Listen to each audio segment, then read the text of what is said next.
What's going on, everybody? It's your boy Wnba Dfs here to bring you that WNBA slate breakdown for the 2-game WNBA slate.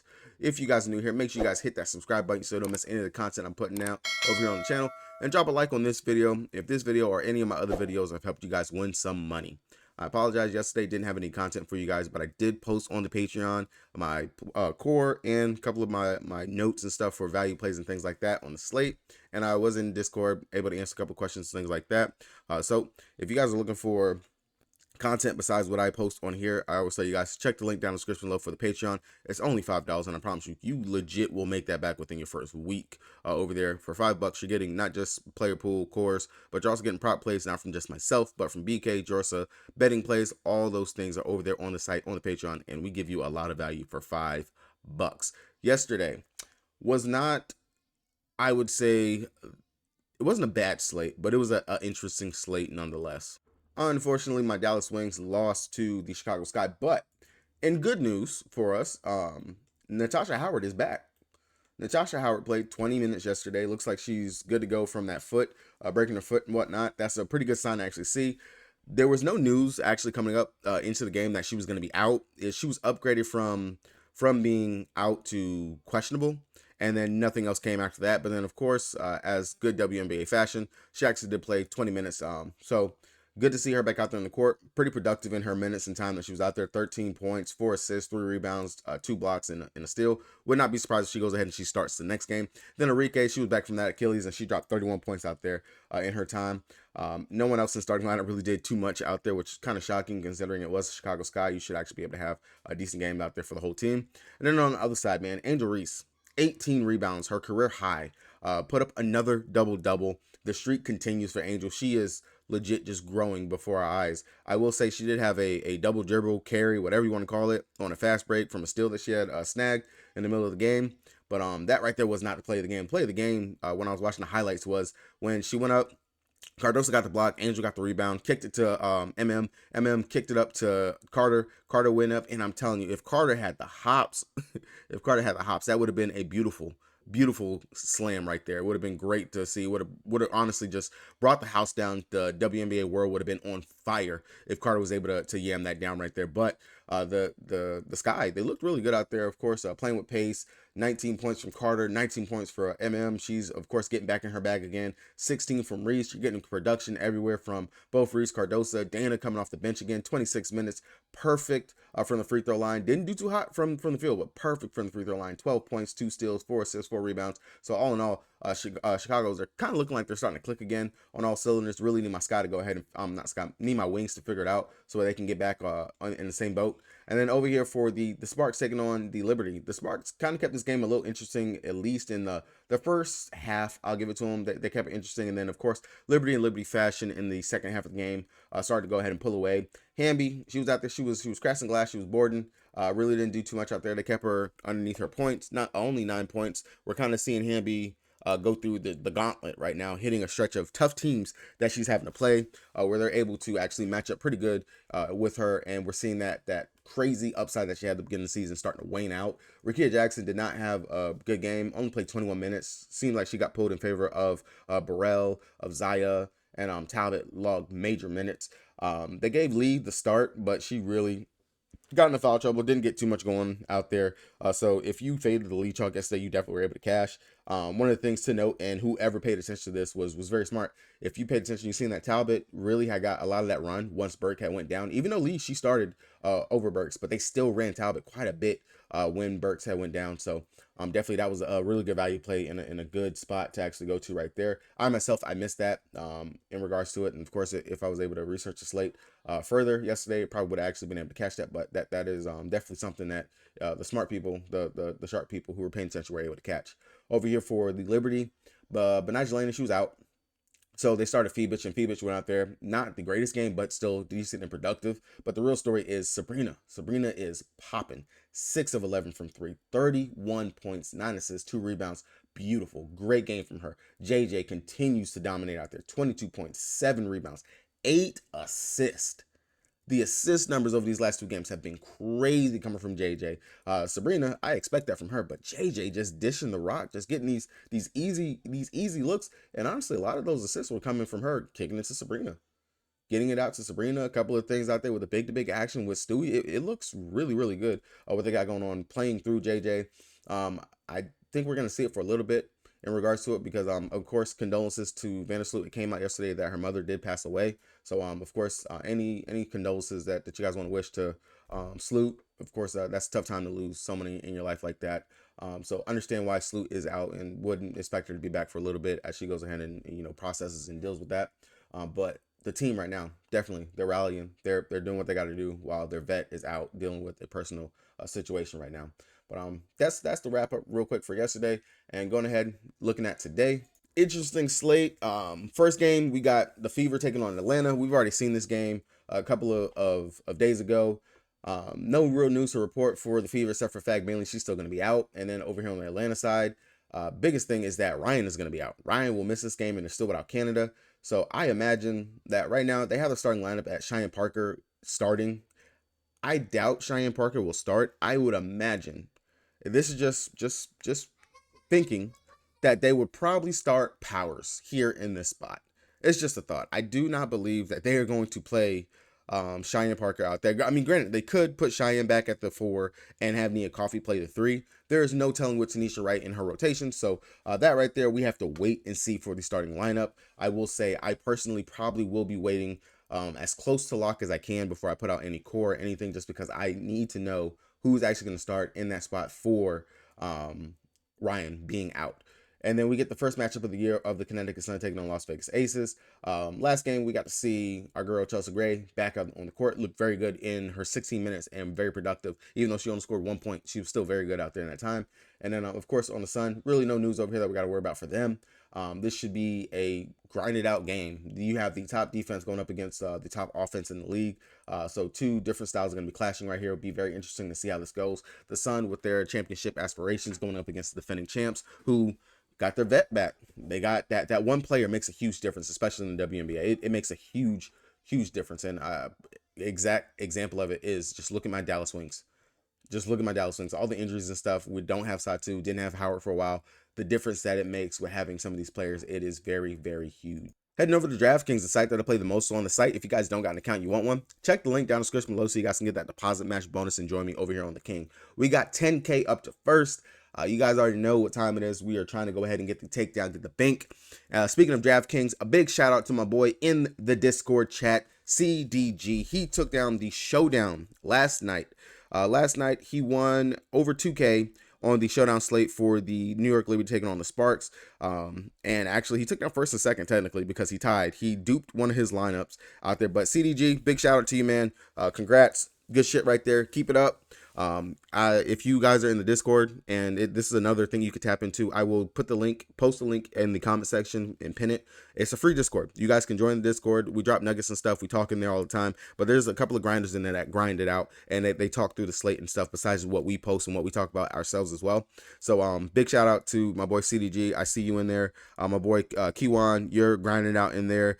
Same thing for J Money, you're grinding out in there. Good stuff. They talk all the time. They go back and forth on stuff, and they're helping each other. But besides WNBA, we have all of our other chats in there. We got esports, we got golf, we got baseball. So definitely tap in if you guys are looking for just a free spot to chat, get some free nuggets and things like that, and shoot some stuff between other like-minded people who are knowledgeable and can actually help you out in regards to building your lines and things like that. So heading on over here, starting with the Indiana Fever on their side. Really for them. First matchup, Caitlin Clark did not play that well going up against Atlanta. 35 minutes, she only had 22 fantasy points, but popped off back-to-back games is pretty much 50 fantasy points going up against Chicago Sky in Washington. She scored pretty decently in both of these games. Didn't have the best scoring night in this game. We saw her typical assist numbers pretty decent.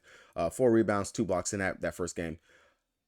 She's picking it up, getting the rebounds. We're seeing that over these last couple of games. The scoring, of course, we know she can go get a bucket if she needs to go get a bucket and if she actually can hunt for a shot.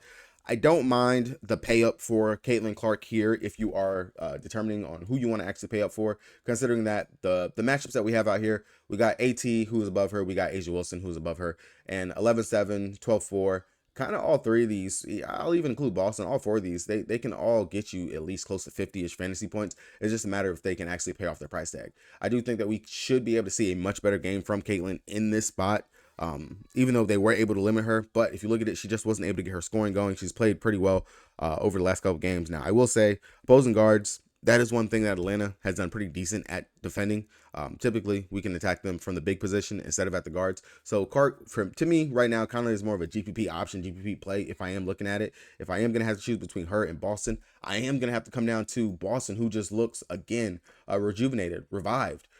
4 straight games of over 35 fantasy points for her. Washington dropped 38.5 fantasy points. The Chicago Sky 52. Atlanta, the first time they matched up, 49.25. That was just the breakout, the coming out game right there for Boston. And she looked amazing out there in the spot. And when you look at it, what she's done last year going up against them, I kind of shouldn't be surprised at what she did, because she had nothing less than 25 fantasy points going up against them and has been a fantasy point per minute productor when playing against them. That 25 points that she had, that was her first game that she played going up against them, and only played 26 minutes in that game. Everything else after that has been 30 plus fantasy points for Boston. So for whatever reason, she likes to play going up against the Dream. So I don't mind that. There was some news that the game for today, it is in the ATL, but it got moved from their original arena that the Dream play at. They're going to be playing at a bigger arena. I'm not too sure if it's the Hawks arena. It might be. I'm not 100% sure. But if it is, they will be playing in front of a much bigger crowd. Maybe that might bring out the best in the Dream, considering all the Clark fans and stuff that will be in attendance. They might try to shut down Clark again, but nonetheless, if you wanted to fade Clark, I definitely don't mind coming out here to Boston, again, because the big rotation that they have, there is no Fag Bentley. Still, they're not playing with Dantas. Saxon is just on the roster just to give him bodies, and we only see Katie come out there to rotate, give some spells for Nalissa, and then of course Nalissa will rotate out there for Boston and play some of the center position while Katie is out there. So the forward rotation is pretty much still being used between Boston and Nalissa Smith. And that's why I think both of them, I don't mind going to both of them in this spot and in the matchup to actually be able to play them.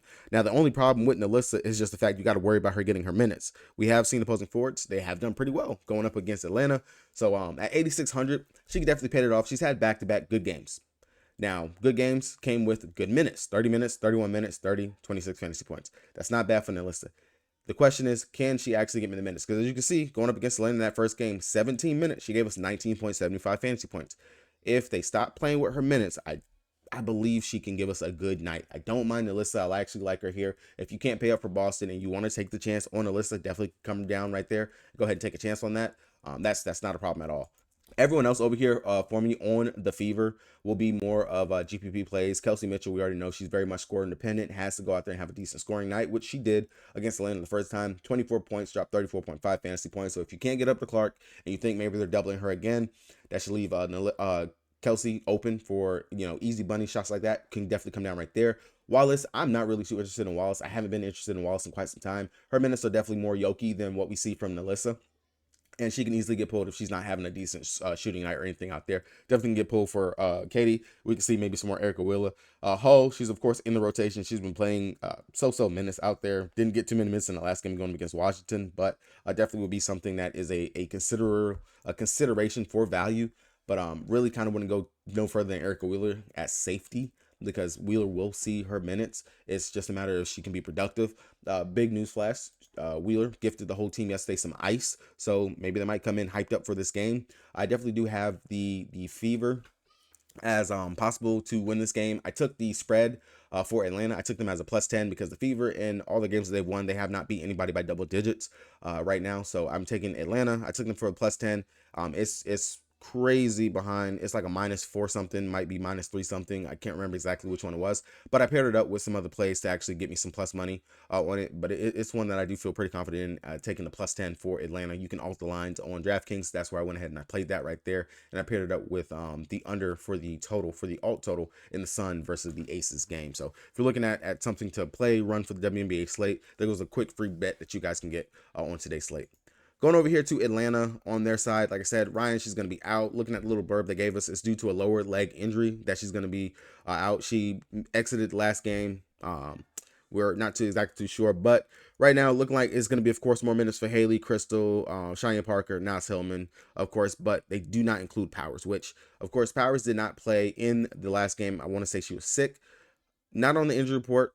Nothing there. I would not be surprised if she's good to go and she's here. It is kind of funny that Powers missed the revenge matchup that she could have had going up against the Lynx, considering how they treated her last year. Really sucks. I was honestly interested in some revenge narrative right there. But again, if they start Powers over here, she's kind of de facto main primary person I want to get to. At 6,400, she was already seeing decent minutes. The minutes were up in the higher teens. If you're going to actually go ahead and play her, 22 minutes, she dropped 27 fantasy points. Going up against the Fever the first time, 17 minutes, she only had 13.5, but still, production is there. And I know the upside definitely could be for a pretty decent usage player in Powers. If she can actually knock down her shots, she will have a pretty good game. The defensive upside can be there for her as long as she doesn't get herself in foul trouble. I see no reason why not to go and rock with a 6,400 starting player. If she gets to start, definitely be interesting. I'll say Gray. Without Ryan, of course, she's going to have to carry the load a bit more. She's going to have to actually score. She's going to have to. It's a matter of can she actually knock down a shot. Going up against the Fever in the first game, 34 minutes, she only gave us 22.25 fantasy points. This is definitely, you can go recency bias, a bounce back spot where she can actually put up a much better game. Give us more of that 30 plus fantasy point game that we know she actually has in her bag. If she can actually get those 3 balls to fall, that can definitely be the upside for her. I don't hate her at 8,200. It makes sense. The play is there for her to actually be able to give us a good game. Now, I will say, I am in the realm and I am in the pool of going back to Tina Charles. One, you don't have Ryan out there. I know Tina's usage should spike up a little bit more. In 32 minutes against the Lynx, she dropped 31.5 fantasy points. She had a double-double. The scoring will be there. She maybe a couple more shots can go her way. She had 18 shots in that game. And I'm going to say a couple more of those came after Ryan went down in that game. Against the Fever, I'm not too sure if she got played off the court. I don't feel like she did. Granted, she was thinking it up 1 of 4, but that was the lowest amount of shots she took. Really didn't get that many shots going in the first half. So I would have to imagine that we're going to get a more aggressive Tina Charles actually coming out here to, one, shoot the ball and have a good game, be able to carry the load, considering that you are missing technically your star player not being out there. And I'm just looking at it. She's only had, 1, 2, 3, 4 games where she has had less than 10 shots in a game. And of course, those are all some of her worst fantasy outings that she's had. In 30 minutes, 7 shots, 19 minutes, 7 shots. I don't see a world where she's not going to at least give me 14 to 15 shots in this game.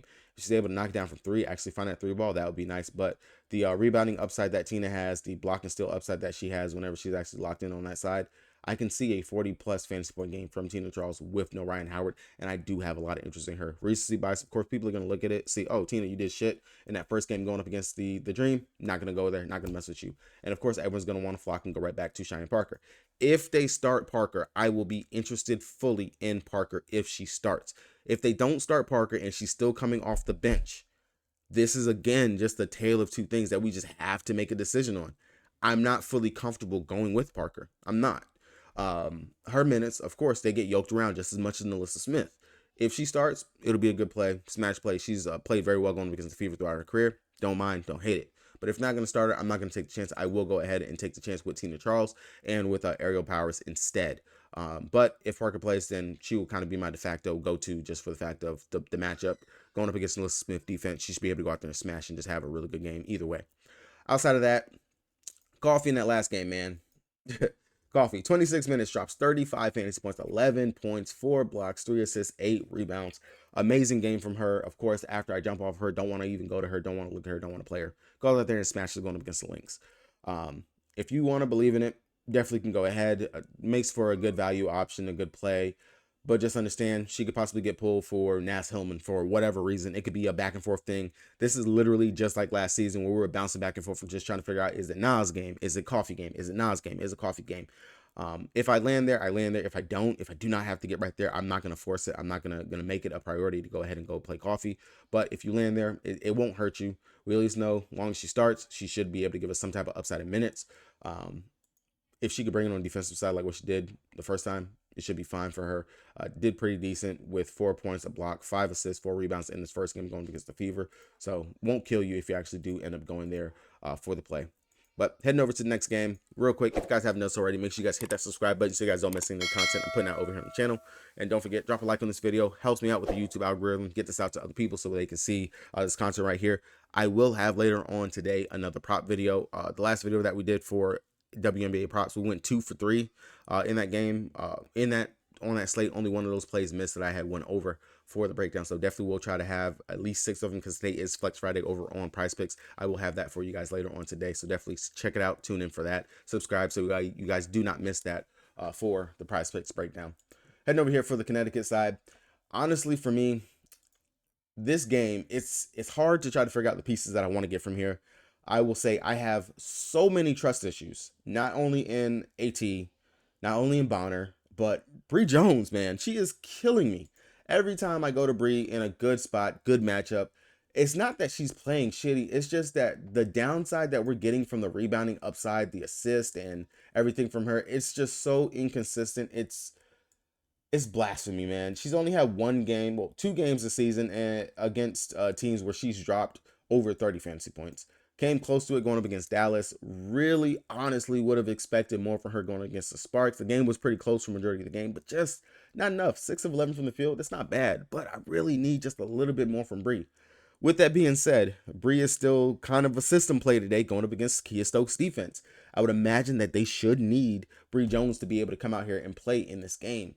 Going up against the Aces, considering that I'm not really going to be too comfortable with 0-0 out here trying to guard A'ja Wilson or Kia Stokes. I would imagine that you're going to have to play Bree and actually have her out here.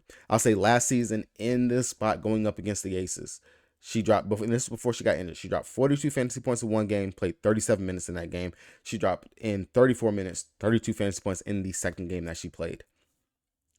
Hopefully, we can get a 30-minute Bree Jones game is what I am going to have to bank on if I decide to go there. But 8,500, I cannot pass it up with the upside that she actually has. But she has to play the minutes. That's the only thing that has been killing me and killing her with her not being out there. Outside of that, I am kind of in the camp of fading AT. I'm not going to lie. The upside, it can definitely be there for AT. We know that she can definitely be one to get up for these type of matchups and games.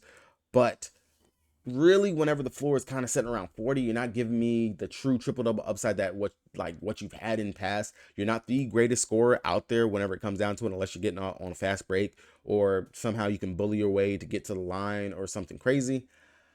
I'm very teeter-tottering on that. The assist, of course, they could be there if she actually wants to go and get it and her players are making shots. The rebounding, Bree Jones always just boxes out for her and Bonner to get the rebounds. So if I'm making multiple lines, I'd say I take one with Alyssa. I take one with Bree Jones if I'm doing it like that. But right now, I'm kind of in the camp of fading AT.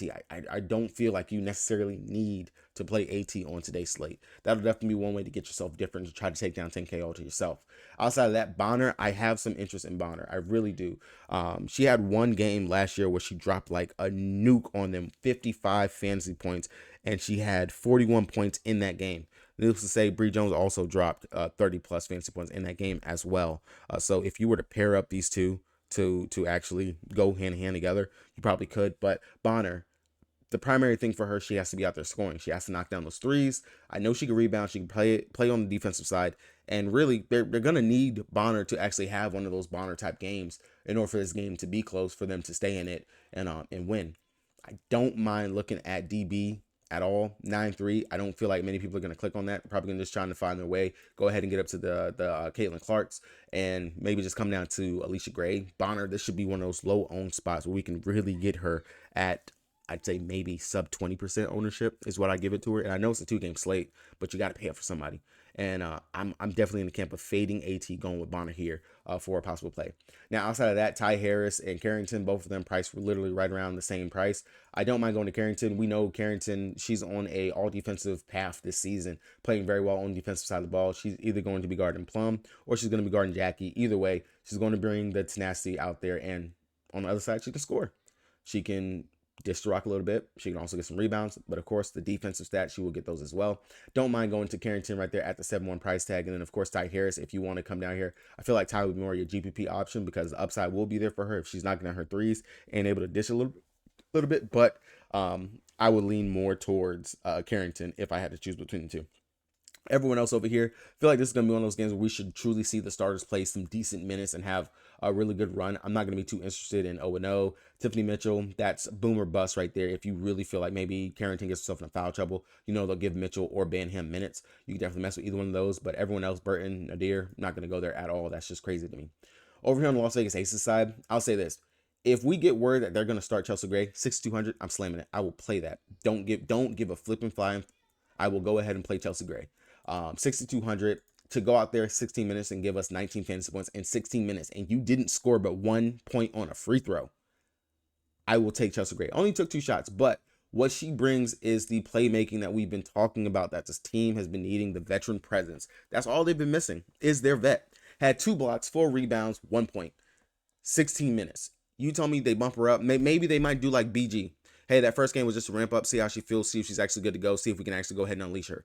And then if we don't hear anything about a minutes limit, I'm going to go, okay, if Chelsea Gray's starting, I don't hear anything about a minutes limit, she probably is off of that minutes limit and will be playing her at least 25 minutes. 6,200, I will take that for a Chelsea Gray. I will. Outside of that, A'ja Wilson, again, I'm in the camp of you possibly could fade A'ja here in the spot. Opposing bigs going up against the Las Vegas Aces. I know this is one spot that we've actually have been able to attack them, but I will say they've done decent keying into teams' top players. Wnba going up against them, 17 fantasy points. Billings, forward position, only 14. Angel Reese, she was able to drop 37 fantasy points, but everyone else outside there, they held Stewie to 32. They held Ryan to 14. They held Nalissa to 12. So this will be a tougher matchup for A'ja. I am in the camp of taking maybe some under for some prop plays over there for A'ja as well. Definitely more like her PRA or something like that. I think this is going to be a grinded out type game for her. Now, I will say games in the past going up against them, she hasn't, last season, she didn't have anything over 45 fantasy points. Well, correction, sorry. She didn't have anything outside of 48 fantasy points is her highest that she had going up against them. At this price tag, 12.4, I definitely do think that we're going to need a 55-ish fantasy point night from her in order for her to have a really good game. So do with that information as you will. Definitely, of course, a lot of people are going to try to maybe jam in A'ja, but I think that there is merit for us to actually fade, and you don't have to get up there. Jackie Young, even if Gray was being starting lineup, look at what she did last game. 32 points. That girl was out there scoring. If she didn't have the 7 turnovers, she would have had an even bigger fantasy night. 2 of 6 from 3, 35 minutes, took 11 of 19. She was just on one last game. Plum decided that she wanted to be a facilitator. Only 8 assists with only 11 points. Definitely kind of a rough stretch for Plum. This could be one of those games where I can see Plum coming out here and actually knocking down her shots, depending on who draws the Carrington matchup. Whoever doesn't have to deal with Carrington is definitely going to be able to go out there and have a good day. I will say, in the past, she hasn't had anything over 30 fantasy points last season going up against the Sun, so definitely something to consider and worry about right there. But outside of that, if they start Hayes, you might want to mess with that, but that's iffy right there. Clark coming off the bench, not going to mess with that. Stokes, not going to worry about her. Martin, Colson, none of these other players. Blowout Queens, not going to look at them at all. Really, for me, it is Chelsea Gray. And then it's a coin flip of whether or not if you want to try to jam A'ja Wilson into your line. And then, of course, if you want to come down, play a Jackie Young or take the GPP chance with a Kelsey Plum. But all right, guys, that's going to be it for me right here. Again, if you guys haven't done so already, make sure you guys go ahead and smash that subscribe button so you don't miss any of the content I'm putting out over here on the channel. If you guys are looking for my player pool course, all that stuff, check the link down in the description below for the Patreon. All that will be posted before lock. We're already dropping prop plays and stuff. Going to have a flex sick and also a video for the Flex Friday for prize picks coming up later on this afternoon. Check back in for that right there. With that being said, it's your boy Zoe. Go out there, kill it, crush it. Have a great Friday. Peace.